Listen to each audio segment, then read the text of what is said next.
ঠিক করলেন কোথায় যাবেন? পাহাড়ের মধ্যেই ভাবছি। ও যাক তাহলে মিশন কাশ্মীর। ইয়েস। এবারে তো আজকে সৃজিত একটা ভয়ঙ্কর ঘোষণা, এবং সেটা কোথাও একটা মন খারাপ হয়েছেই আর কি, সকলেরই আর কি। কিন্তু আমরা তো তোমাকে একটা জটর হিসেবে যেভাবে পেয়েছি, সেই জার্নি কেউ না কেউ ব্যাটন ধরবে এবং জার্নি জারি থাকবে। হ্যাঁ মানে আপাতত না অতটা ভাবছি না আমি খুব একটা। আমি এখনও আশাবাদী যে আমরা তো এমন না যে মাসে মাসে এটা করছিলাম, আমাদের একটা গ্যাপ হতোই। তো দেখা যাক কী হয়। মানে আমি যে কোনো জিনিস নিয়েই হোপফুল থাকি। এবার কিছু কিছু জিনিস তো আমাদের হাতের বাইরে, সেরকম যদি কিছু ঘটে তখন মেনে নিতে হবে। কিন্তু আপাতত আমি অতটা হতাশ না হয়ে আশা রাখছি যে যেরকম বললো তার বাইরে কিছু হবে। ভূস্বর্গ ভয়ঙ্কর, তার মানে এরকম কাশ্মীরটা এমনিতেই আমাদের কাছে একটা অন্যতম প্রিয় স্থান।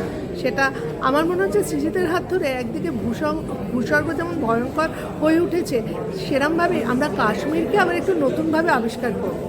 খুবই আমরা শুটিং করতে গিয়ে এমন কিছু কিছু জায়গায় গিয়েছি যেগুলোতে আমরা কাশ্মীর বেড়াতে গিয়ে ইউজুয়ালি অনেক সময় যেতে পারি না। এটা শুটিং করতে গিয়ে সবসময় আমাদের এরকম অভিজ্ঞতা হয়। তো ভিজুয়ালি তোমরা দেখতেই পেলে আপাতত যেটুকু ট্রেলারে দেখেছো, যখন পুরো এপিসোডগুলো দেখবে আরও দেখতে পাবে যে কী চমৎকারভাবে ভিজুয়ালি এগুলোকে ক্যাপচার করা হয়েছে।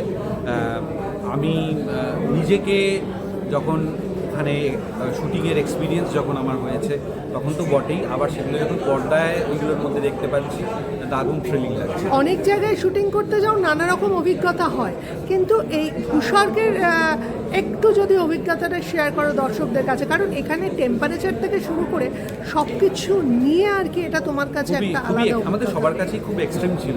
এবং এটা তো শুধু অভিনেতারা না, অভিনেতা ক্রু মেম্বার্স যারা থাকে মানে পুরো টিমের কাছে প্রত্যেকের জার্নি, প্রত্যেকের কাছেই যেটা বললাম যে এই যে টেম্পারেচারটার কথা -16 -20 এগুলোতে তো আমরা অভ্যস্ত না।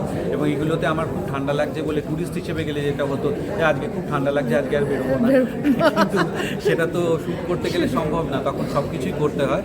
তো সেরকম হয়েছে, সবাইকে করতে হয়, নতুন কিছু না। তারপর ধরো এরকম ঠান্ডা, তার মধ্যে বৃষ্টি হচ্ছে সারাদিন ধরে ঝিরঝির করে, আরও ঠান্ডা লাগছে। কোনো কোনো জায়গা আছে যেখানে এইরকম ঠান্ডা, তার মধ্যে র্যালিগুলোতে খুব হাওয়া দিচ্ছে। তো তখন খুবই মনে হয় যে আজকে ছুটি পেয়ে গেলে ভালো হতো, কিন্তু সেটা হয় না। কিন্তু কোথাও যেন একটা কোথাও ভালো লাগা যে 19 তারিখ যখন এটা আর কি একদিনের জন্য হলো বড় পর্দায় দেখানো হবে, মানে ফেলুদা মানেই কিন্তু একটা বড় পর্দা বা যে কোনো ছবি আর কি, সেখানে এই ফিলিংসটা বোধহয় একটু আলাদা। নিশ্চয়ই সেটা আমরা তো বড় পর্দায় ফেলুদা দেখেছি। আমরা যেহেতু মানে আমাদের এই টিমটা যেহেতু ওয়েব সিরিজ হিসেবেই করি, তো আমরা নিজেদেরকে কখনো বড় পর্দায় দেখতে পারিনি।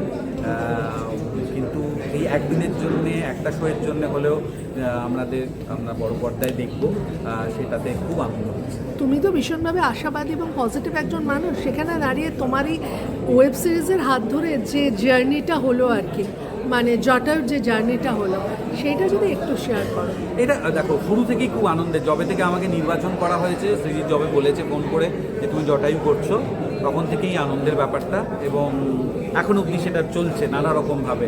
এখনও তো এই লাস্ট আমরা যেটা করলাম, মানে লেটেস্ট যেটা করলাম, সেইটা এবার বড় পর্দায় দেখবো। তারপর দর্শকরা দেখবেন ওয়েব সিরিজ হিসেবে হইচইতে, তাদের ফিডব্যাক পাবো, এসবগুলো এখনো বাকি রয়েছে।